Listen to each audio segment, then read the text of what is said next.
He has his strengths and he has his weaknesses, but to me, I feel like I have many more ways to win this fight. I feel like his only way of winning this fight is catching me and trying to knock me out. For me, I could do it anywhere. I could outstrike him. I could out grapple him. I could out wrestle him. I could do whatever I want in this fight. I feel like, but like you said, you don't want to be overconfident, but I'm very confident right now. I feel like I'm gonna make a statement out there now, especially with the platform we're on. We're the only sport on, so I want to go out there and make a name for myself right now. Absolutely. Speaking about the wrestling and grappling, it seems like a lot of fighters have been trying to be entertaining by just getting out there and striking. One of the things that a lot of people notice is a lot of guys who are really high-level wrestlers just seems like they don't want to get out there and wrestle. Is there anything like that fighters hear or that you're told from management or that you feel your promoters are thinking that they just would rather you guys not wrestle too much? No, I mean, there's nothing like that. Like, there's nobody telling you that, but like you hear the crowd. You'll get go on social media nowadays where everybody has an opinion. They'll tell you about your style, what they think of you, and you want to put on. We're at the entertainment business, so you want to entertain too. So you don't want to just sit there and lay and pray and just hold. Wrestling could be exciting. Look, it could be one of the most exciting fighters in the UFC. So it's all based on how much work you're doing with that wrestling. So like there's guys that'll sit there and push you to the fence, hold you there, make it a boring fight, and just wait, let the time waste. But for me, I want to go out there and still put on an exciting fight. Even though there's no fans in the crowd, I know there's going to be a bunch of people watching at home, and I want them to, after my fight, be like, man, when's his next fight? When's his next fight? When's his next fight? Absolutely. Speaking about the crowd, how unusual is it going to be for you to fight with no crowd? Is it going to benefit you at all? What are some of the positives and the negatives, if any, about having that kind of silence and no crowd there and hearing your corner as clear as you probably will? Yeah, I feel like that'll be the biggest thing is just hearing the corner very clearly. But just coming off my Abu Dhabi fight, man, just the energy down there and the crowd out there was crazy. It was like every punch I would land, the crowd would go nuts.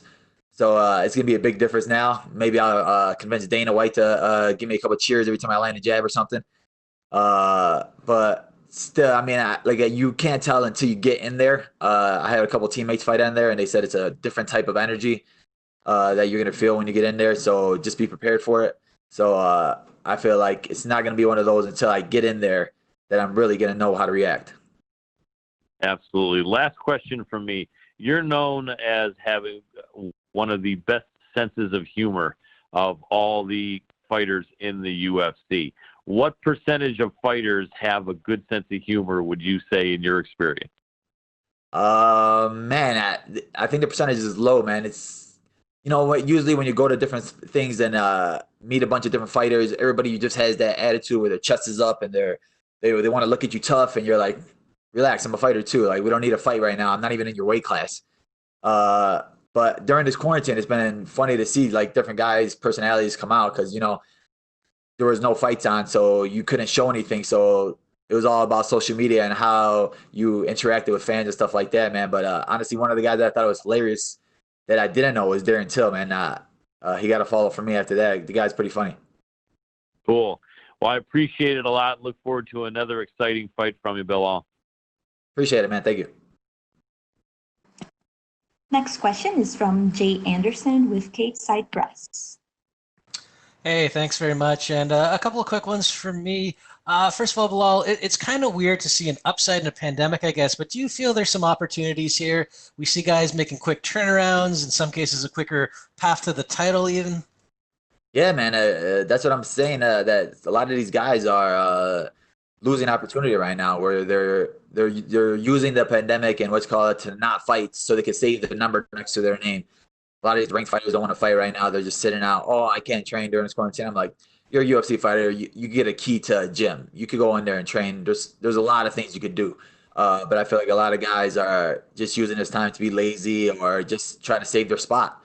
But you see other guys like Gilbert Burns fighting twice, ready fighting for the title. He's only been in the weight class literally for like 2 years, 4 fights and now he's fighting for the title. It's just all about opportunity, and he was always ready for that opportunity, and that's what I want to be on. Like, God willing, I'm healthy after this fight. I want to turn around right away and get back in there. You see guys like Dan Ige popping up right away, gives himself a main event.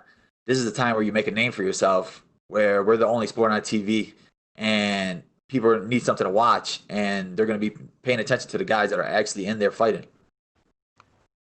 I mean, there's been criticism of the rankings for a while and how much they really mean, but do you think this is going to change things moving forward? Maybe after this, people will be more willing to take those kind of opportunities?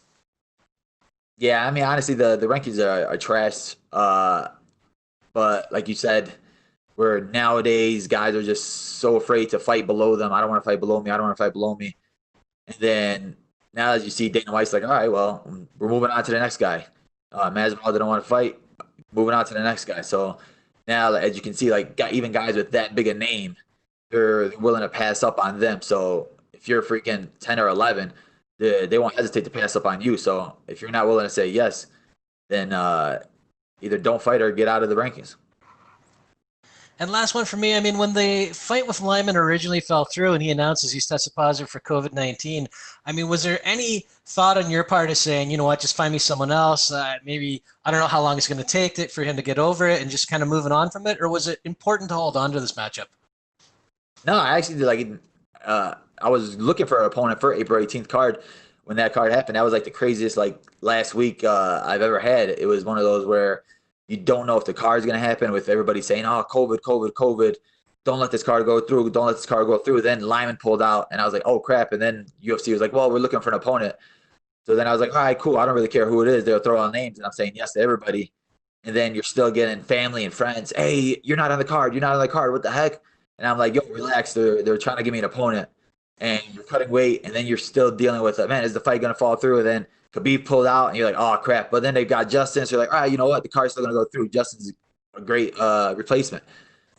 But it was kind of like such a relief that the whole card just got canceled because it was literally fight week, and I was sitting there not knowing who I'm fighting, not knowing if the fight card is going to happen, if it's going to get canceled on the day of, like the London card.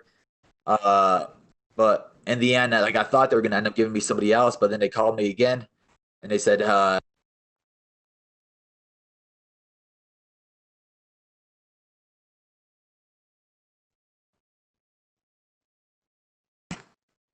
Our last question comes from Stephen Morocco. Stephen, your line has been unmuted. Can you hear me? yeah, now I can hear you. Okay, great. Just wanted to check in. What's going on with your father's store right now? Unfortunately, we're probably going to have to shut it down after this. But we got other stuff where we're in the works with. Just opened up other doors for us, different opportunities for us. So we'll be all good. What do you mean other opportunities? I mean, now it gives us different places to now, my father built that store from the ground up, and it was one of those where he wanted to pass it on to his kids. And, the cell phone game, and then it was like a cell phone store so in Chicago. So, but now we've always been looking into opening up different businesses, different this, different that. So now it gives us the opportunity to actually do that thing. Otherwise, you're sitting there procrastinating, like, oh, we still got the cell phone store, we still got this. We always have that to fall back on, but now it makes us push on the gas more a little about doing different things and getting into different markets. So other small businesses, things like that. Gotcha. And what do you think overall of the success of the Black Lives Matter movement in your community? I mean, it's not really successful until big changes happen. So it's not a community thing; it's a world thing that needs to be changed. So until stuff happens worldwide, then little small communities aren't going to change. So, but I feel like they're starting to make moves. Trump just signed that bill where officers now are going to be held accountable, where they make that database. So little small stuff like that, I feel like it's going to start changing.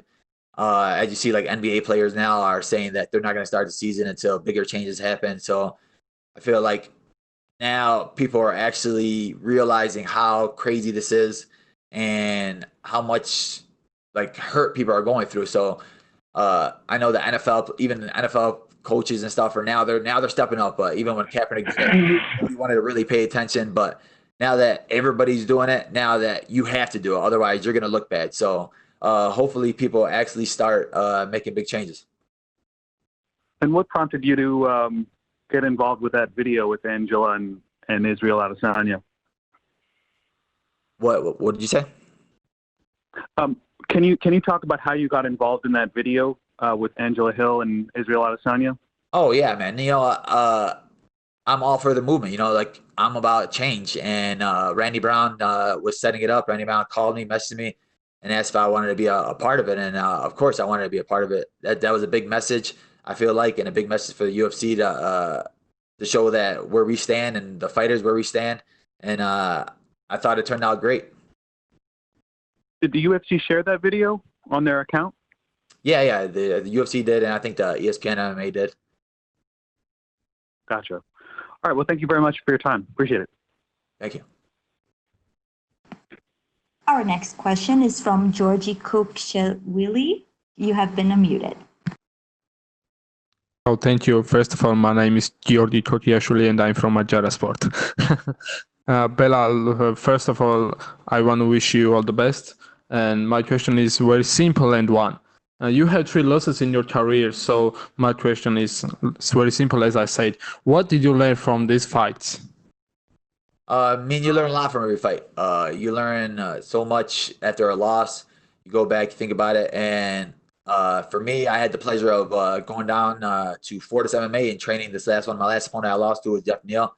I went down there, trained down there with that team and those guys on there. It was great experience for me to be able to train with a team that built a game plan against you, and then they explained what they saw. They helped me out so much, and I feel like little stuff that they saw, now it helped me even change my game even more.